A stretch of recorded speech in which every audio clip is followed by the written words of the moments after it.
We only have 2 people. Oh. No quorum.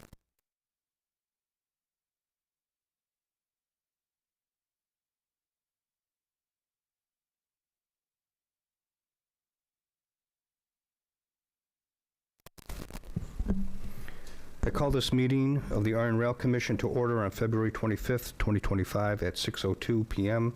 This is a joint meeting with the Wyndham Select Board regarding the Iron Rail Highest and Best Use Study. The Iron Rail Commission members that are present include Lou Randazzo, Natalie Kavanaugh, Erica Champa, Ted Batchelter, Andrew Waylett.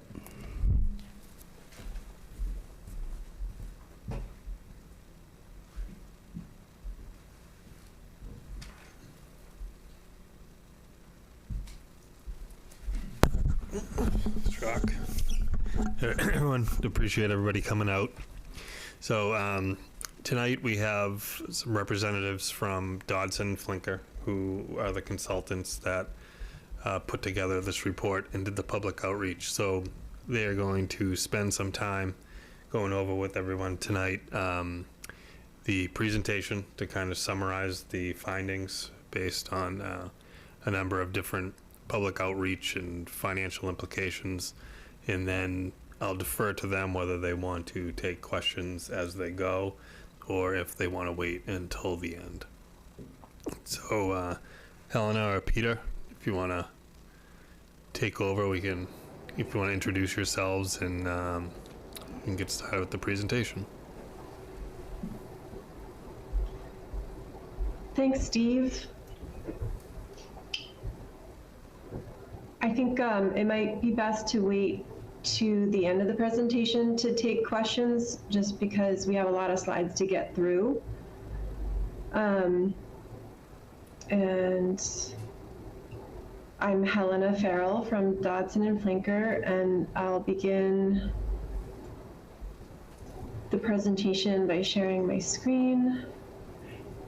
Is everyone seeing the Iron Rail Highest and Best Use Study? Yes. Yes.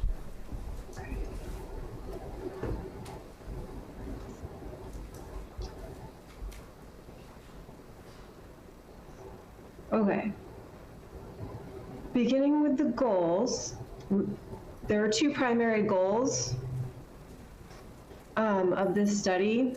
The first was to really understand the characteristics of the site, and from an understanding of what exists on the site and what's possible, to develop a sense of the best uses that also achieve the community's vision and goals. And from there, assessing the financial implications of the different scenarios to help guide decision-making for the town. This is a summary of all the work we've conducted to accomplish the project goal, beginning with a pretty comprehensive set of analysis, which we do for a site, which includes examining the site's history, the existing conditions, and the constraints, both physical constraints like slopes, as well as regulatory constraints such as wetlands and floodplains. We also reviewed many of the current plans and market studies that have been conducted recently in Wenham. And this helped us to understand the community priorities and the redevelopment potential for the Iron Rail property. We conducted, I would describe, a pretty robust series of community engagement events and outreach efforts that reached out to the community in general, as well as specific community groups. We reached out to local real estate leaders and the Chamber of Commerce to help understand the market conditions in Wenham. And we collaborated closely with a number of town boards, the planning and conservation commissions, and the DPW and other municipal staff. So it was a very substantial collaborative effort, including the Iron Rail Commission. So the public events were an opportunity. I've inventoried those on the next slide. And these were public events that we held and facilitated also in collaboration with the town. And this allowed us to discuss opportunities and challenges of the Iron Rail property, and also to hear about the possibilities that people are envisioning. We then captured those community-driven ideas for development, and further, we documented them and then further looked into their feasibility. And from there was an assessor's appraisal based on the community-driven ideas and other input from the first phase of the project. And the assessor's appraisal looked at different types of development and the financial impact those would have. This was in tandem with a financial analysis that was conducted by the town of continuing the current use versus selling the property. And then Dodson and Flinker took all of that information and did another revision to development scenarios that brought a balance between all of the information gathered throughout the duration of the project, which began with the community outreach, the site analysis, and then concluded with the financial aspects that were necessary to understand how to balance fiscal responsibility in achieving the highest and best uses. So I know that was a lot. It's been several years, and it's been a really big project. So I'm doing my best to provide a recap here, and certainly we have plenty of time to answer questions at the end of this presentation. This is a quick synthesis of all of the site analysis. On the left side of the screen, you'll see the list of typical maps that we make for our site when we begin to explore and try to understand the physical conditions that affect what development is possible. And so the map on the right side of the screen is a synthesis of most of that analysis. And what it shows is that there's three main areas that could be considered for development: 1, 2, and 3. The red star labeled not applicable at the top is not really feasible for development because it's completely encircled in floodplains and wetlands. So these were the three sites, 1, 2, and 3, that we looked at for initial design concepts with the community, and that went into our draft report.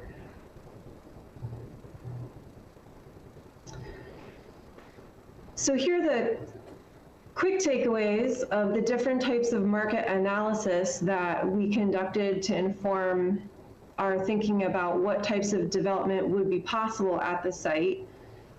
So we gathered the information on population demographics, housing and transportation and jobs from the master plan that was being completed as we began this project.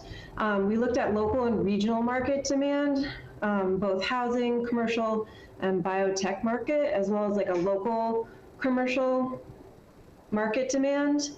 The takeaways from the housing market were that people are moving to Wenham, but homes have been increasing in price as the availability is decreasing. So there's really a need for diverse housing types, and also that they are suitable and affordable for a range of demographics, from families to seniors to individuals with special needs and empty nesters and low-income residents. The commercial market takeaways were, we learned this from our outreach to the Chamber of Commerce, that there was, it was pretty universally understood that local demand for office space had declined greatly, and it was not expected to return to where it was before the COVID pandemic. Traditional retail has also declined as online shopping has increased, and then the increasing demand for real estate And small businesses was showing some positive indicators in the areas of indoor recreation, holistic health and wellness, and light manufacturing. We did reference a real estate market report on biotech and biomed and lab space real estate, and that was the synthesis of that report plus some other information gathering that we did provided a takeaway that in the greater Boston area, there's a robust amount of lab space that already exists, and a lot of it is currently vacant. So that creates a condition in this market where firms that would be looking for that type of accommodation have turnkey rentals to choose from already. And when you have to factor in what would be a significant development project to develop a lab like that at the Iron Rail, it would be a pretty risky endeavor. So those were our key takeaways from our market analysis to inform the thinking and designing for the Iron Rail property moving to the next step. Also from the master plan was this information on fiscal considerations that the town has to keep in mind, which is that 0.03% is zoned commercial. And so there's very little support from commercial businesses when it comes to offsetting the tax base. And Wenham maintains a balanced budget, but the expenses can outpace the revenue. And so we have a lot of strain on the residential property tax rate, which is one of the highest in the region compared to Wenham's neighbors of Boxford, Hamilton, Topsfield, and Essex. We also looked at the master plan and the open space and recreation plan. These were the key goals of those plans that were relevant for looking at the Iron Rail property.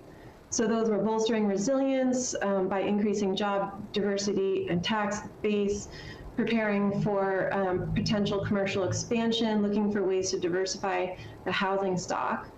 Those are key master plan goals that the Iron Rail property planning could support, plus key OSRP goals, which were to improve the Iron Rail property as part of a larger system of trails and an open space network, which is shown in this map here.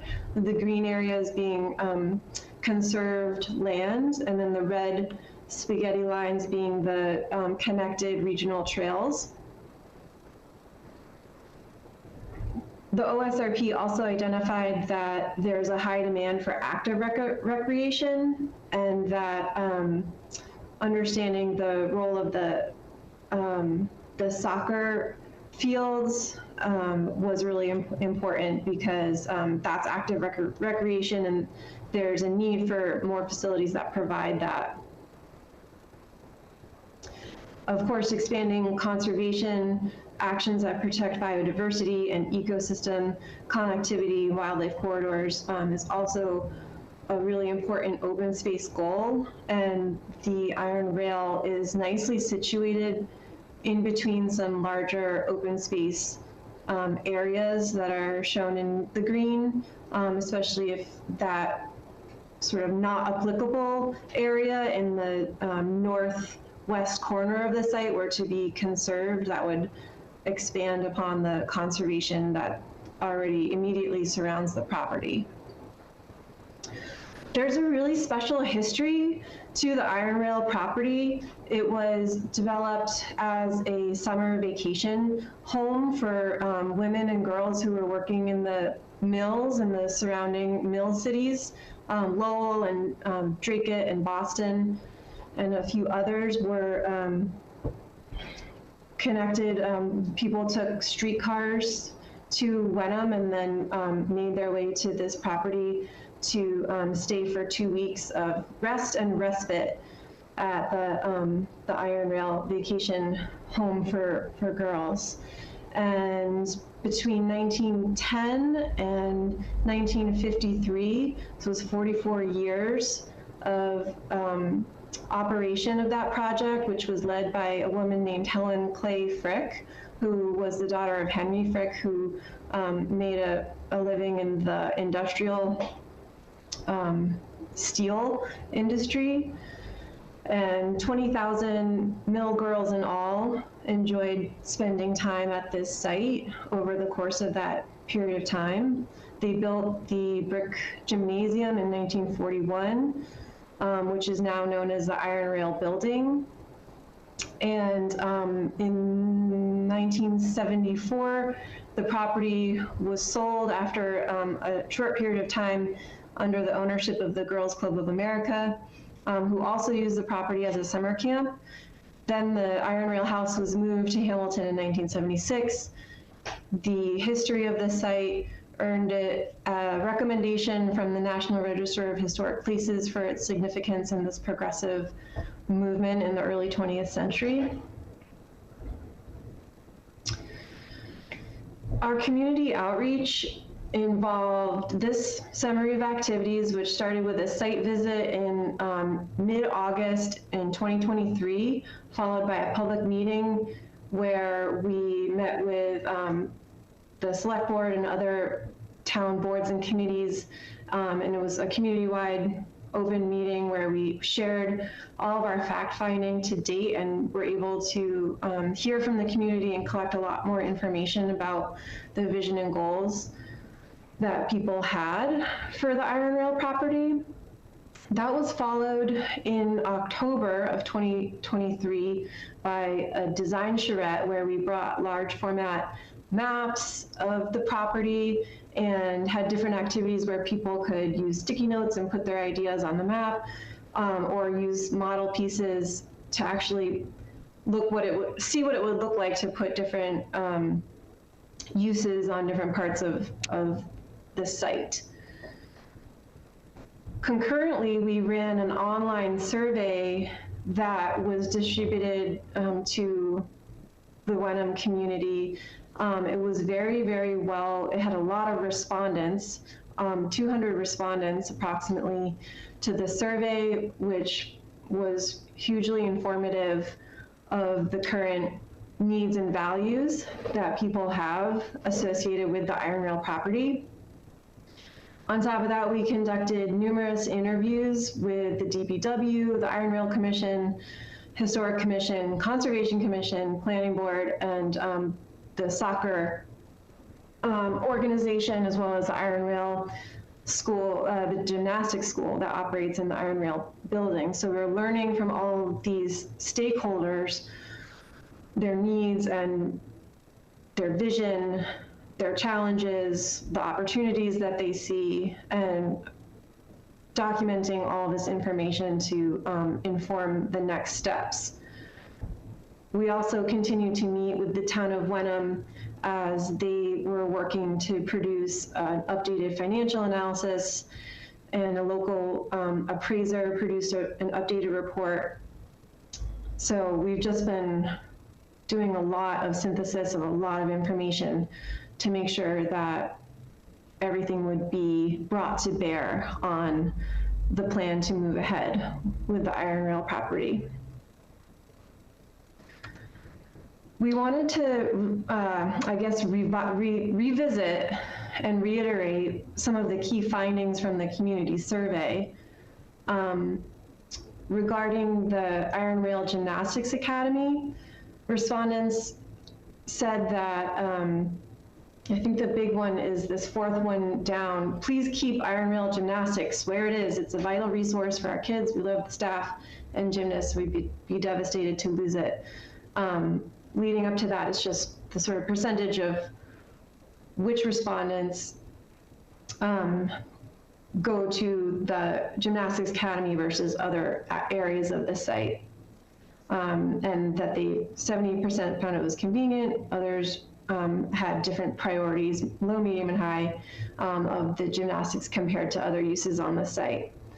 But the key takeaway from the survey was that this was a really prized use on the Iron Rail property, and the feedback we got from the actual teachers and proprietors of this business was that they feel confident that they could afford to build a new facility if the Iron Rail building itself were to change use, and they would like to build a new facility and continue to operate the academy on the property, if not in that same building. So similarly for the Boy Scouts, residents expressed that it's incredibly beneficial and special to have this asset available to the community. And again, with the soccer fields, it was abundantly clear that the soccer use was imperative to keep. We wanted to touch upon a few other ideas that came through in the community survey that people really appreciated that special history, the women's history of the progressive movement brought by Helen Clay Frick and the vacation home. But we also continue to hear that prioritizing expansion of commercial uses would be really helpful for generating tax revenue, that it's really hard to afford to live in town. We heard that having a place for recreational opportunities was really important.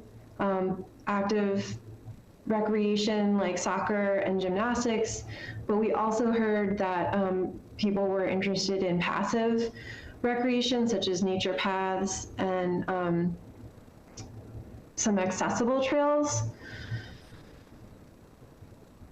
So we just wanted to touch upon some of the broader sentiments that came through in that survey. So from there, Dodson and Flinker put together a draft report. It's referenced at the bottom of the screen. So it's a substantial report, and I'm just summarizing it here with this snapshot of how we use model pieces on the site to represent the different ideas, which included, we looked at a new facility for the Wenham DPW, we looked at commercial retail, we looked at housing options, we looked at 9 different development options on the 3 different areas that are suitable for development on the site. And we photographed them and labeled them so that we made sure we captured all of the ideas that we'd heard from community input. And then we provided that as a draft report to the town, and then that went to the next step, which was to be further assessed for feasibility from there. The town conducted a financial analysis, and the first step of that financial analysis was to understand the current financial position, which is that the Iron Rail property is generating revenue. The net operating income is $109,000 approximately. And there's a number of uses, the gymnastics academy, and then Wags doggy daycare, as well as a few other small businesses. But when the town conducted an estimate of the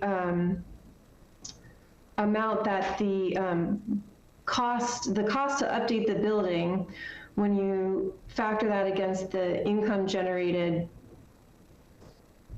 that there ends up being a net loss in income.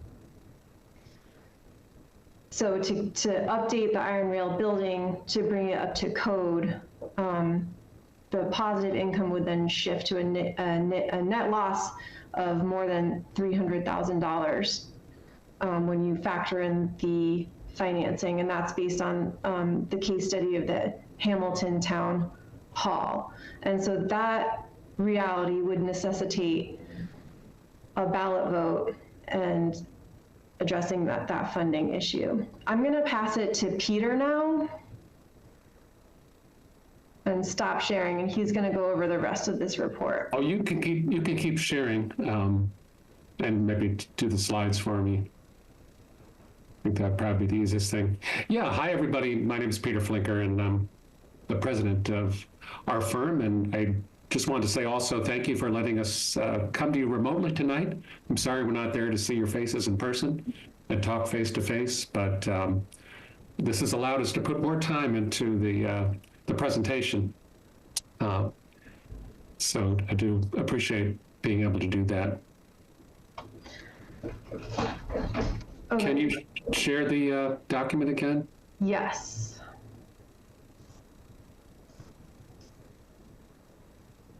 All right, thanks. Yeah, so it's sort of, if you go back to that previous slide, obviously this was I think our initial charge was to figure out what are the different scenarios for redeveloping this property.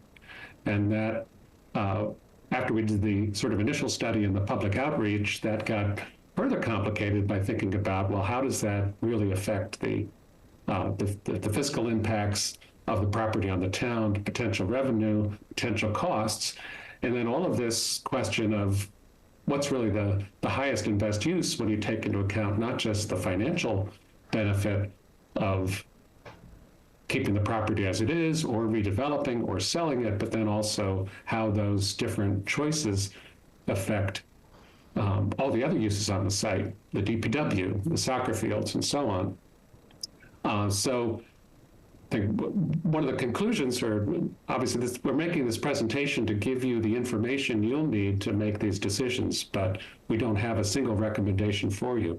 But we look forward to sort of talking with you about that in a few minutes. So again, the cost based on the cost of a similar renovation of the Hamilton Town Hall, which came in at around $7 million, to bring the Iron Rail building up to code would probably be similar to that. And then the rental income would increase logically over time a little bit, but there's just not that much more space there. And if the uses don't change that much, you're probably going to have similar rental income. So then the conclusion there is that the net income, after taking into account the debt service on borrowing the money to do that $7 million renovation, the net income every year is negative. I can go to the next slide, please. So the third sort of section that we looked at with in conjunction with the real estate appraiser was what would happen if you sold part or all of the property to a developer with restrictions on some of it. And that really looked at, well, what could you get immediately for selling different areas of the property for different uses, and then what would the likely impact be in terms of the tax base. So again, this does not look at all the possible alternatives, just a few of the principal ones. We basically focused on what could you do under the current zoning, which has a number of different provisions allowing both single family and multifamily development. But you could also see this being redeveloped under as a 40B potentially, or changing the zoning for different uses. So the town really has the control to determine what happens here. But in some cases, it might require a change of zoning. So all of these scenarios assume that the soccer fields remain in their current use. The cemetery, of course, remains in use, and the Boy Scout barn would be unchanged. And then easements necessary to continue those uses, as well as the DPW, would be in place. So the next slide shows sort of what the appraiser did was sort of develop three different areas of the site. One is the area around the about 10.7 acres, which includes the existing Iron Rail building. There's an area of 14 acres, which includes upland near to the cemetery and access from the same road. And there's about 12 acres that could be sold for what the appraiser called low utility use, but essentially as remaining in open space. And Mikkel, who's with us on the call, prepared some updated images showing those different uses. If you could go to the next slide, Helena. This is sort of a base map of the site again to remind you of sort of how much of the site is wetlands or undevelopable. I mean, of the 80 acres on the total site, only about 21 acres is developable upland. And of that, 3 or 4 acres in that north upper left-hand side of this image don't really have good road access. So we're really talking about the area next to the DPW, around the Iron Rail building, the area to the west of the cemetery, and what the appraiser looked at is then what could you sell in terms of the open space that's not needed by the soccer fields of the DPW, et cetera. So the next slide shows sort of what would happen if you subdivided the area just around the Iron Rail building as a conventional single-family subdivision. So this would require 40,000 square foot minimum lots, would probably require the construction of a new subdivision road and a turnaround, which would be shared by the DPW, and it would result in probably 2 lots. Real estate appraisers said that those lots could be sold for $1.1 million. The next slide shows an alternative under the town's flexible development bylaw. This allows 20,000 square foot minimum lots with preservation of open space. And there's sort of 2 versions that you see here.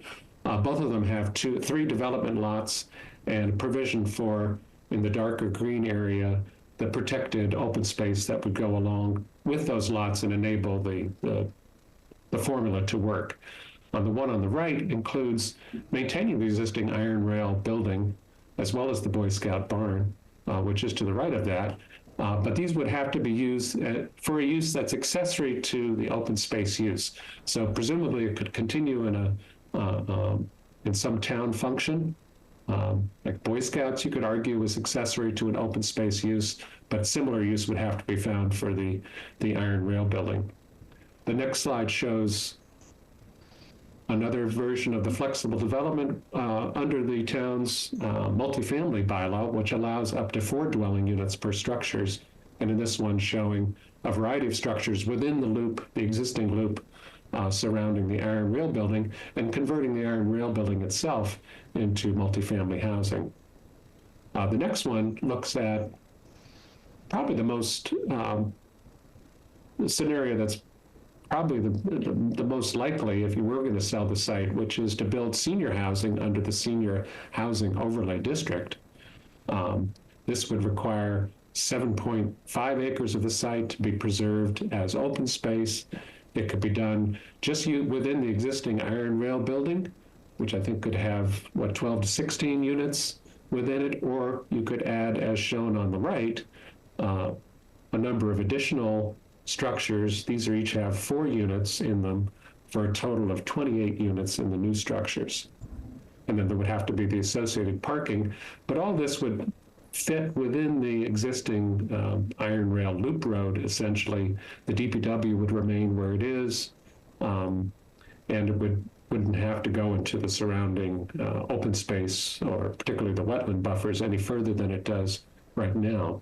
And this, the real estate appraiser said could be sold for this use for $5.6 million. So it's the highest value that the appraiser was able to identify for selling some part of the property.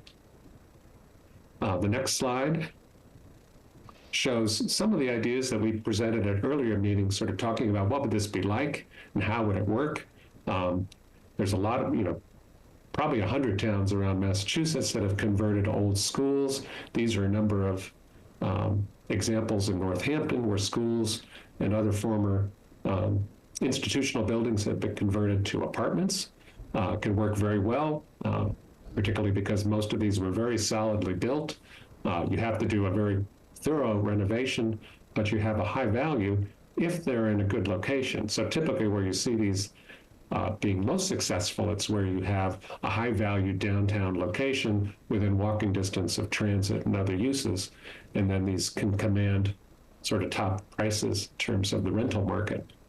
The next slide shows some options for the sort of the new multifamily housing. I think people generally responded well to this kind of approach, which is traditional detailing, traditional sort of scale building. So not a giant apartment building, but sort of apartments that are stacked up above each other, as shown in the Sea Captain's Row in Hyannis to the left, or townhouse style, as shown on the right, where the units are lined up next to each other. But connecting those units together within a larger structure, and then limiting the total units to like 4 or 8 units for a structure, allows you to get something that feels like a traditional building, even though it's not necessarily a traditional use for a town like Wenham. Next slide shows another part of the equation, which we looked at, which the appraiser evaluated, which is some kind of commercial development, in this case focusing on an indoor recreation facility that could be built in the space to the west of the cemetery. This is an indoor recreation facility of 45,000 square feet, could include the gymnastics, indoor soccer facility, or the gymnastics could be created as a separate facility. The real estate appraiser said this area could be sold for this use for $1.78 million. Next slide. So this is a somewhat smaller indoor soccer facility and then a separate gymnastic facility, which with its parking would take that smaller soccer field near the entrance to the cemetery road. And this has a similar real estate appraisal, but it shows some of the options. Within these options, there are lots of options, right? You could have several, a single larger uses or several somewhat dispersed uses, but all within sort of similar sort of financial opportunities. So about $1.8 million in value in terms of the sales that would be generated for the town. Next slide. So this is, I think, where we're ending up, right? Right, Helena? Which is kind of a summary table, and I'm not sure you can see this very well, but it'll be printed in the report, which you'll be able to peruse in detail. But it basically compares not just the immediate sales value of selling those parcels for development, but also the impact on the tax rate and or the rental income. And then in the green is really the bottom line, which is the recurring net annual tax and or rent revenue. So the scenarios are listed on the far left. So if the town retains ownership and the existing uses continue without any improvements to the building, you would continue to make some $172,000 a year, but with the costs of $62,000 for utilities and minor improvements that are needed, you can expect to continue to make about $110,500 a year in net revenue. If the town invests in upgrading the building, which probably will have to happen at some point, that's going to require a $6 or $7 million bond, with which the cost of covering that loan would boost the annual cost up to about $500,000 over time. And then again, unless there's some magical change in uses, the rental income is probably not going to increase enough to offset the cost of covering that loan. So here it's shown as an annual net revenue or loss of $331,000. And then if you have, we could sort of start to take questions shortly and look at this in more detail if you want to. But essentially, each of the for sale scenarios generates $2 to $3 million in immediate benefit to the town from the sales. The highest one is the $7.6 million, which is the senior housing scenario. And then each of those has a net annual tax revenue of $40,000 up to $150,000. So these, again, they're all realistic scenarios physically, but they're probably realistic scenarios in the marketplace. And the sort of the next step is to figure out what's the best balance between the fiscal benefits to the town, the long-term tax benefits, and then the potential impacts on existing and future uses on the site. So with that, Helena, do you want to give the sort of summary?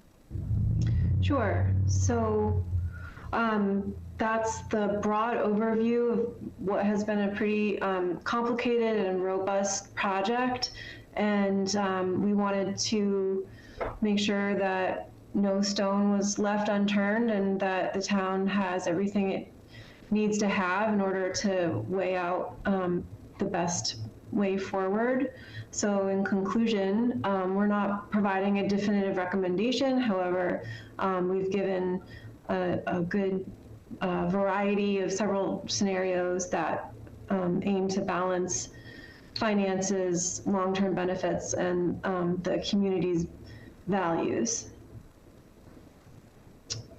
So that's it.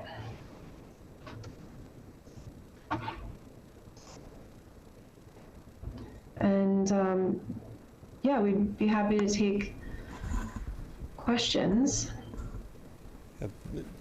Yeah, thank you. That was great.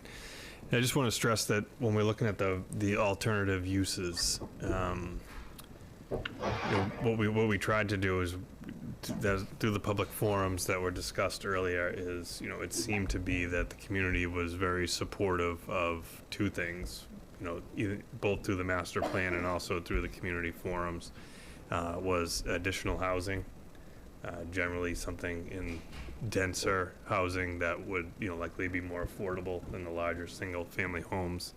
In addition, was strong support to the current recreational use. We did hear from a number of people that, you know, they really valued the soccer fields, they valued the walking trails, they valued the gymnastics, and they wanted to keep with the theme of, you know, recreational use over, you know, other commercial uses being, you know, potentially, and that's why we kind of came up with the indoor facilities, whether it be soccer, gymnastics, what have you, multi-use space. You know, we did explore other sorts of commercial use, such as retail and office space, some more viable than others, but, you know, we wanted to put forward something that, you know, at least the community was supportive of, and it seemed to be the recreational use of the site as a whole. And I just wanted to add that piece and, you know, open it up for questions.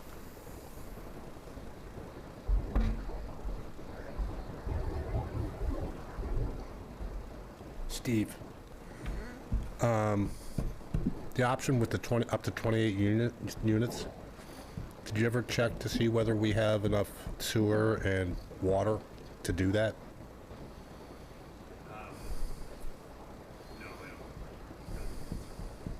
Right. Because that could be a problem, I think. Yeah, it could be.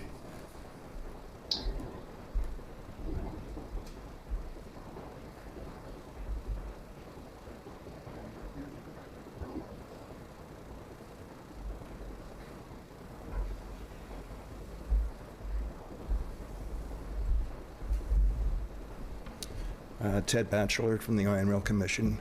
As far as Section 3 and the cemetery up there, was it explored that the cemetery has any rights or privileges for future expansion in that area? It's something I don't know, yes or no.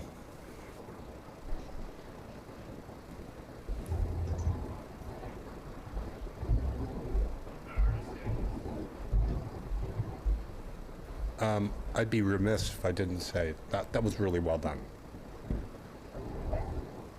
Really well done, and really good job by Peter and Helena. Interesting to look at the options. Are you guys going to come back with a recommendation? I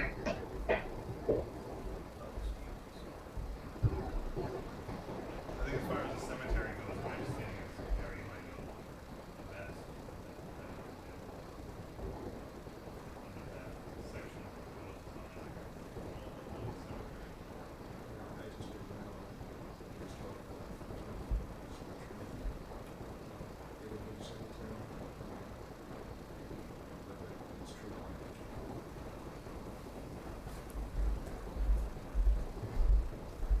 So, Gary Cheeseman, Select Board, but formerly Cemetery Commission. So, the history I know is that, Excuse me, I hate to interrupt. We can't hear anything unless you speak right into the microphone. okay, so Gary Cheeseman, Select Board, and formerly Cemetery Commission.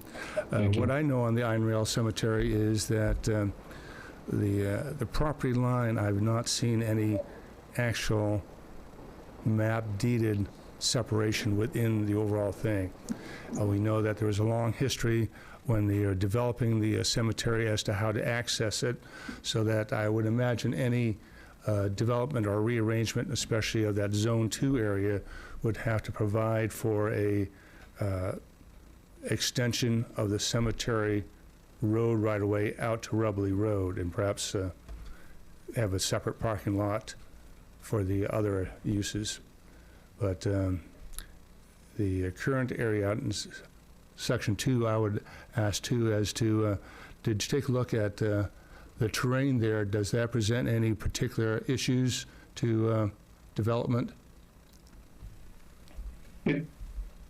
It's certainly not the easiest site to develop or permit. It's a rolling terrain with heavily forested, surrounded by wetlands. We did identify the wetlands boundaries based on the state mapping. We looked at the floodplains, and we determined that there's enough upland area to build that facility and associated parking of 45,000 square feet or so. We didn't do any on-site soil testing or deep hole testing, but that area has been graded and regraded by DPW and previous owners. As far as we can tell, it appears to be sandy and gravelly, and probably could, once you clear the vegetation, you could probably regrade it relatively easily. But all of that would be subject to additional sort of field study.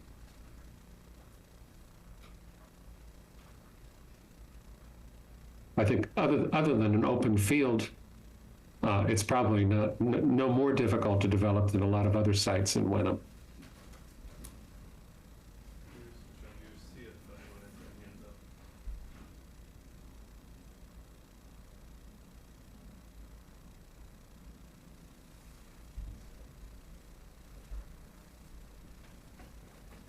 Just so you know, we can't hear any other conversation. So, Steve, if you want to go to the microphone and relate any questions or discussion to us, that's the only way we can respond.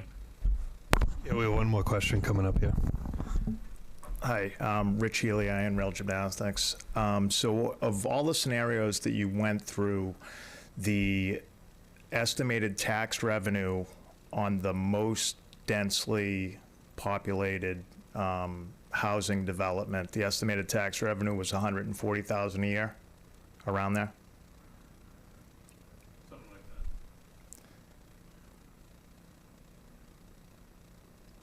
that. I'm just looking at the table again.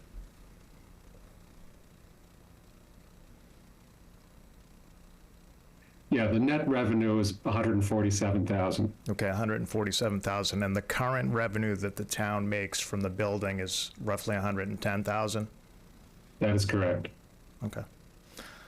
All right, so we could all stay for pretty close to that amount. Okay, all right. I get there's a lot of other, issues with you guys with affordable housing and things like that. So. Yeah. I think the point of that is, something we have to be concerned about is looking forward is it's really not, for another 5 or 10 years, can it continue as is? Probably.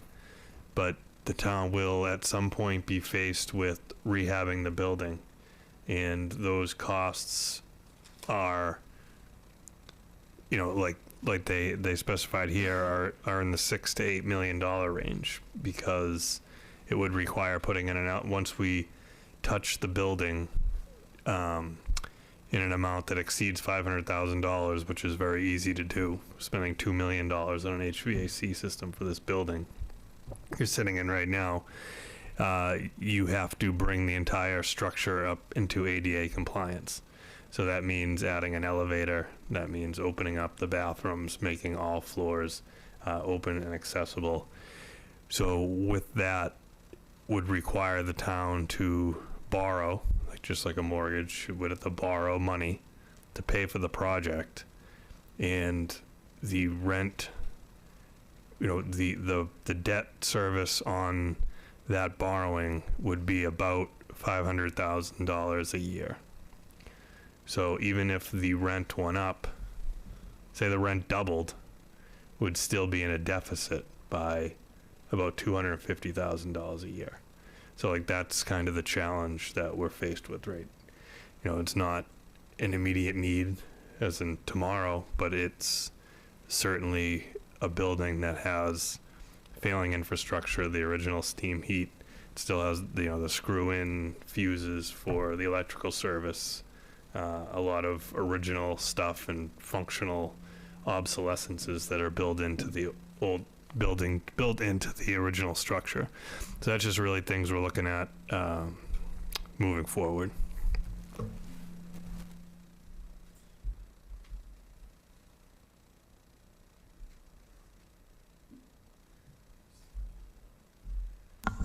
We'll allow comments at home if anybody has that's remote wants to make a comment or ask a question.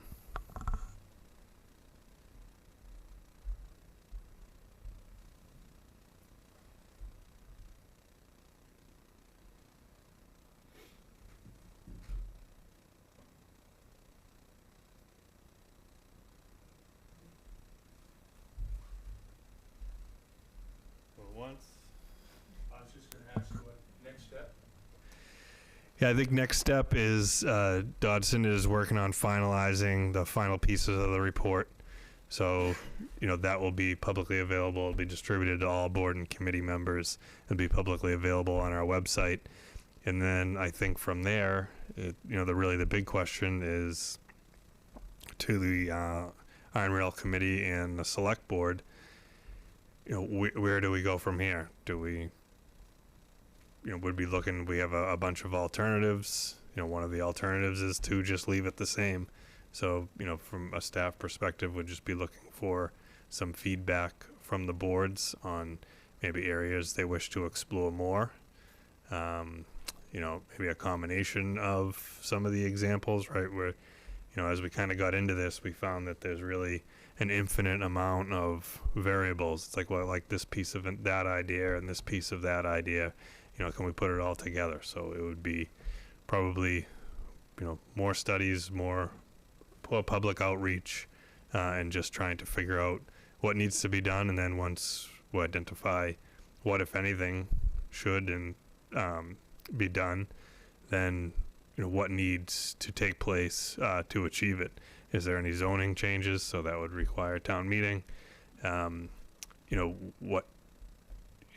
Kind of put a plan in place to move that forward. In any event, even if there was a decide to change the use, it's a multi-year process. It's not gonna, and once you arrive on where you want to go, would like to see it go, it's not like you flip a switch and we start working on it the next day. It'll probably be 1 or 2 town meeting cycles to get through all the regulatory changes we need to make and start to make the changes from there.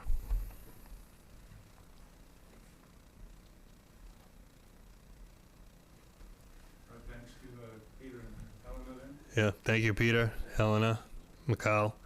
Appreciate it.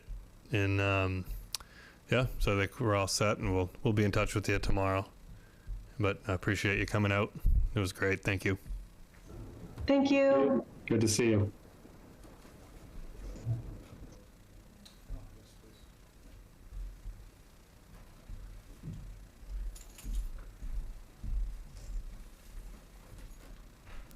And make a motion to adjourn this meeting of the Iron Rail Commission. Is anyone second?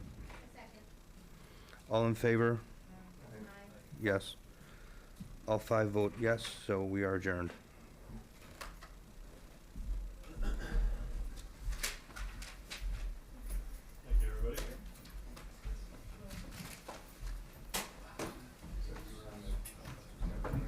Are we all set?